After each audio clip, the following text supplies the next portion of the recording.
আসসালামু আলাইকুম। আমি এম এ মজিদ, হোমিওপ্যাথিক চিকিৎসা শাস্ত্রে জড়িত। এর আগে একটা আমি ভিডিও দিয়েছিলাম কিডনি স্টোন নিয়ে। আজও আমি একটা মজার গল্প শোনাবো, যেটার বিষয়বস্তু কিডনি স্টোন। সেই কিডনি স্টোনটা আজকের বার হয়ে গেছে। আমার পাশে যে বসে আছেন আমার পেশেন্ট। আচ্ছা, আপনার নাম কি? আমার নাম আমিরুল মন্ডল। আপনার নাম আমিরুল মন্ডল, বাড়ি বাদিরা থানা খাসপুর গ্রামে। হ্যাঁ, আচ্ছা, আপনার প্রথমে কি হয়েছিল? আমার জোরে। প্রথমে পেটের যন্ত্রণা হয়। হুম। তো তারপরে আমি রিপোর্ট করে দেখি যে 2 কিডনিতে আর গল ব্লাডারে পাথর। হুম। তো তারপরে ভুগছেন কত বছর ধরে? মানে এখান থেকে 2020, মানে 5 বছর ধরে 5 ভুগছেন। বছর 5 বছরের মধ্যে খুব বেশি রিলিফ পাননি? না, যেখানে যা দেখেছি হয়তো অনেক দিনের জন্য যন্ত্রণা বন্ধ, তারপরে আবার যা হয়, ছিল তাই? আবার হয়। এবং অপারেশনের কথা কি কেউ কিছু হ্যাঁ, বলেছিল? বলেছে যে কোন জায়গাতে অপারেশনের কথা বলেছে? ও মেডিকেল। RG Kar medical college? হ্যাঁ, আরজিকর গিয়ে দিলেন? ওখান থেকে বলেছে। হ্যাঁ। আর সল্ট লেকেও হোমিও হসপিটালে গিয়ে দিলেন, সেখানে বলেছে যে স্যারেরাও বলেছে যে এটা অপারেশনের কেস, মানে গল ব্লাডারটা বিশেষ করে এটা হয়তো হবে না, কিডনিটা বার হলেও হতে পারে। আর আশ্বাস ওরা দিয়েছিল, কিন্তু 5 বছরের মধ্যে সে আশ্বাস পূরণ হয়নি। যাই হোক, আমার এখানে রিপোর্ট অনুযায়ী আমি যা রিপোর্ট দেখছি এখানে, সেই রিপোর্ট অনুযায়ী 2000 সালের প্রথম ওনার রিপোর্ট করা হয়। 2020 মানে 20/1/2020। সেখানে গল ব্লাডার বলা হচ্ছে, সেখানটা স্লাজ আছে, স্লাজ জমছে। Gall bladder wall is thick, gravity dependent sand like particles seen in gallbladder lumen suggestive of SLAS।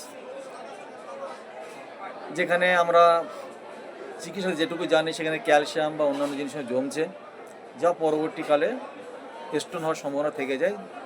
ওর গল স্টোনের সেই সময় ওর স্টোন হয়নি, কিন্তু প্রাথমিক পর্যায়ে একটা কন্ডিশন ছিল।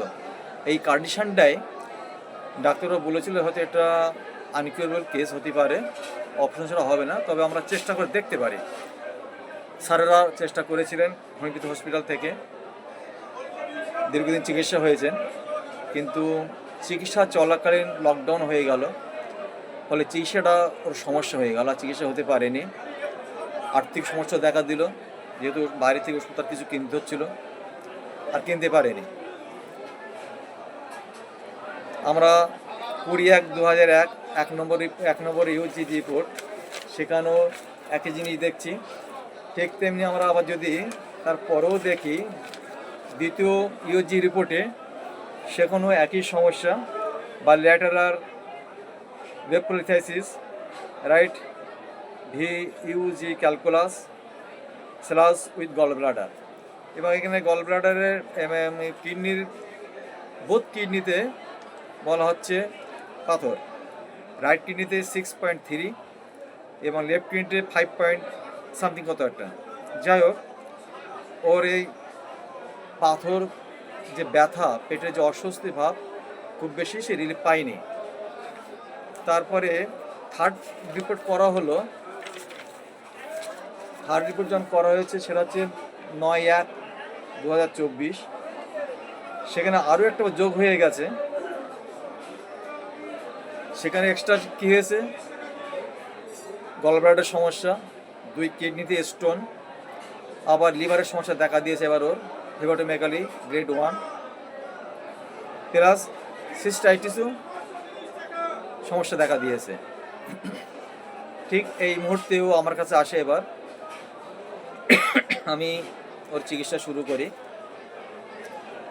সেই চিকিৎসার ফোর্থ যখন রিপোর্ট করলাম, তখন দেখা গেল ওর গল ব্লাডার সমস্যাটা আর আসছে না, এবং ওর গল ব্লাডারের যে ব্যথা ছিল ওর সে অনুভূতিও কমে গেছে, এই রিপোর্টও নীল দিয়েছে। এবং রাইট কিডনি পাথরও সেটাও নীল দিচ্ছে, শুধু লেফট কিডনিটির পাথর আছে 6.89 মিলিমিটার ছিল। আমরা 4 নম্বর দেখছি, সেখানে লেফট কিডনিতে পাথর আছে, রাইট কিডনিটা অলরেডি এখানে ভালো জায়গাটা দেখাচ্ছে, গলব্লাডার ভালো দেখাচ্ছে। এখান থেকে দিন 15 আগে ওর হঠাৎ আবার তীব্র পেট ব্যথা করে, আমার কাছে এলো। সেখানে যেটুকু বুঝলাম ওর ব্যথাটা হচ্ছে পেটে গ্যাসের জন্য। তার 2 দিন পরেই ও এসে বলল যে আমি যখন প্রস্রাব করলাম আমাদের মনে হলো কিছুটা বার হয়ে গেছে। যেহেতু ওর নতুন, ও যদি এই প্রস্রাবটা বাইরে করতো বা উপরে করতো সাইপেনের উপরে, তাহলে হয়তো ওটা বোঝা যেত। যে আমি সতর্ক করে দিয়েছিলাম যে যদি এবার কিছুটা মনে হয় তাহলে পেশেন্টটা সাইপেনে করবে না, একটু বাইরে করবে। আমরা লাস্ট রিপোর্ট 5 নম্বর, সেখানেও হিপাটোমেগালিটা আছে, ক্যালকুলাস আছে, কিন্তু সিস্টাইটিসটা আর পাচ্ছি না। সিস্টাইটিসটা এখানে নীল দেখাচ্ছে। তারপরে ওর পেট ব্যথা হলো, পাথরটা একটা পাথর বার হলো বলে আমাদের অনুমান। যাই হোক, এটা হচ্ছে 20/10/2025, আর আজকের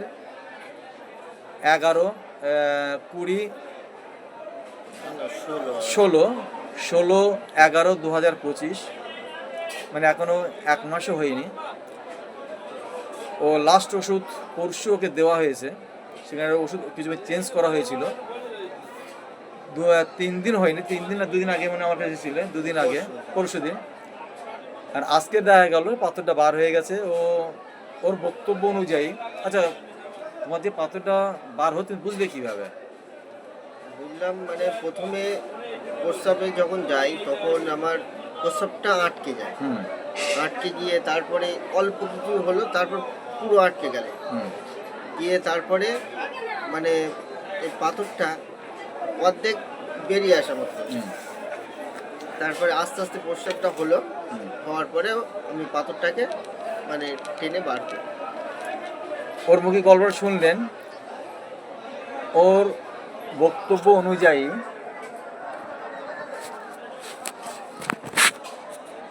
ওর 3-4 দিন আগে ওর একটা অনুভূতি আসছে, পেনিসের গোড়ায় যেন একটা কিছু বাজছে, খসখস খসখস করে।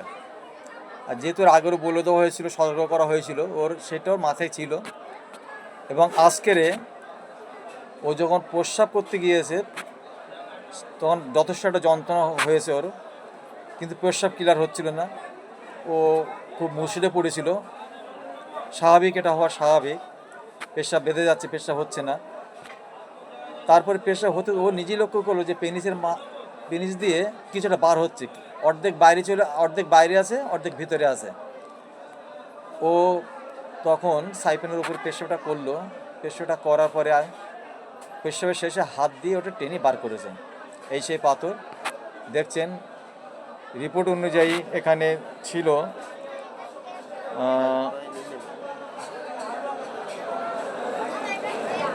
5.11 mm, তবে এর যা চেহারা যা দেখে মনে হচ্ছে 6 পয়েন্টের উপরে।